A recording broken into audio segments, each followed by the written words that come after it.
Indian constitution की इस class में आप सभी का स्वागत है। आज हम बात करेंगे आर्टिकल 76 और आर्टिकल 165 के ऊपर, यानी कि भारत के महान्यायवादी, अटॉर्नी जनरल और राज्यों के महाधिवक्ता यानी एडवोकेट जनरल के ऊपर। क्या बोलते हैं महान्यायवादी? आर्टिकल 76 क्या बोलता है? महान्यायवादी सर्वप्रथम भारत सरकार का विधि अधिकारी होता है। विधि अधिकारी मतलब कानूनी सलाहकार होता है ये भारत सरकार का, यानी कि केंद्र सरकार का ये कानूनी अधिकारी होता है। यदि आप केंद्र सरकार के ऊपर आरोप लगाते हो तो ये लड़ने आएंगे कौन? आपसे, महान्यायवादी।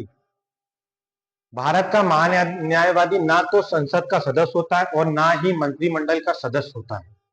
ना तो ये संसद का सदस्य होता है और ना ही ये मंत्रिमंडल का सदस्य होता है, लेकिन वह किसी भी सदन में अथवा उनकी समितियों में बोल सकता है। कौन? महान्यायवादी। अटॉर्नी जनरल किसी भी सदन में यानी लोकसभा और राज्यसभा दोनों में बोल सकता है और उनकी समितियों में भी बोल सकता है, किंतु उसे मत देने का अधिकार नहीं है, वोटिंग करने का अधिकार नहीं है इसको महान्यायवादी को।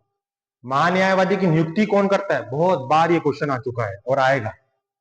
कौन करता है? राष्ट्रपति करते हैं इनकी नियुक्ति, तथा वह उनके प्रसाद पर्यान पद पर धारण रहता है। जब तक राष्ट्रपति चाहते हैं तब तक महान्यायवादी बना रहता है अपने पद पर। अभी कौन है वर्तमान में महान्यायवादी हमारे भारत के? आर वेंकट रमणी। ध्यान रखना आप लोग। महान्यायवादी बनने के लिए क्या योग्यता होनी चाहिए?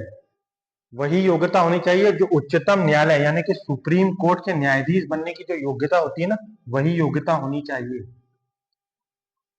महान्यायवादी को भारत के राज्य क्षेत्र के सभी न्यायालयों में सुनवाई करने का अधिकार है। किसको? महान्यायवादी को राज्य के सभी न्यायालयों में सुनवाई करने का अधिकार प्राप्त होता है।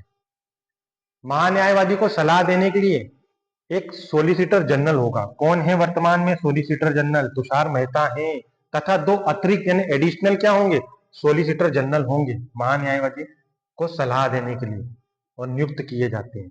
अब हम देखते हैं आर्टिकल 165 यानी कि एडवोकेट जनरल। राज्यों के लिए क्या होगा? आर्टिकल 165 क्या बोलता है? राज्यों का महाधिवक्ता होगा, यानी कि एडवोकेट जनरल होगा राज्यों के लिए। वह राज्य सरकार का सर्वोच्च कानूनी अधिकारी होगा, यानी राज्य सरकार के ऊपर आप किसी भी तरह का आरोप लगाओगे तो महाधिवक्ता लड़ने के लिए आएंगे। महाधिवक्ता की नियुक्ति राज्य के राज्यपाल के द्वारा होगी, यानी जो भी राज्यपाल होगा उस राज्य का, जिस भी राज्य की आप बात करोगे वहां एक महाधिवक्ता जरूर होगा और राज्यपाल इनकी नियुक्ति करेंगे। राज्यपाल वैसे व्यक्ति को महाधिवक्ता नियुक्त करते हैं जिसने उच्च न्यायालय यानी हाई कोर्ट के न्यायाधीश बनने की योग्यता रखता हो। उसी व्यक्ति को ये क्या करते हैं? महाधिवक्ता बनाते हैं। वह राज्यपाल के प्रसाद पर्यान बना रहता है। जब तक राज्यपाल चाहेंगे तब तक महाधिवक्ता बने रहेंगे। जिस दिन राज्यपाल नहीं चाहेंगे उस दिन इनकी छुट्टी हो जाएगी। महाधिवक्ता के कार्य क्या होते हैं? दो महत्वपूर्ण कार्य होते हैं। क्या कार्य होते हैं? राज्य सरकार को विधि संबंधित ऐसे विषयों पर सलाह दे जो राष्ट्रपति द्वारा सौंपे गए हो, यानी राज्य सरकार को जो भी कानून बना के देते हैं राष्ट्रपति, उन पर क्या करना है? उन पर सलाह देते हैं। कौन? महाधिवक्ता। और बोलते हैं जो राष्ट्रपति ने कहा है वो करो। दूसरा कार्य होता है विधिक स्वरूप के ऐसे कर्तव्यों का पालन करें जो राज्यपाल द्वारा सौंपे गए हैं, यानी राज्यपाल भी जो कानून बनाकर देंगे उसे राज्य सरकार को मानना होगा। यानी कि हमारा महान्यायवादी और राज्य का महाधिवक्ता का टॉपिक खत्म होता है। आगे हम बात करेंगे भारत के नियंत्रक एवं महालेखा परीक्षक के बारे में। तब तक आप लोग क्या करेंगे? आप लोग यूं ही ध्यान रखेंगे और क्या करेंगे? और मुस्कुराते रहेंगे। धन्यवाद।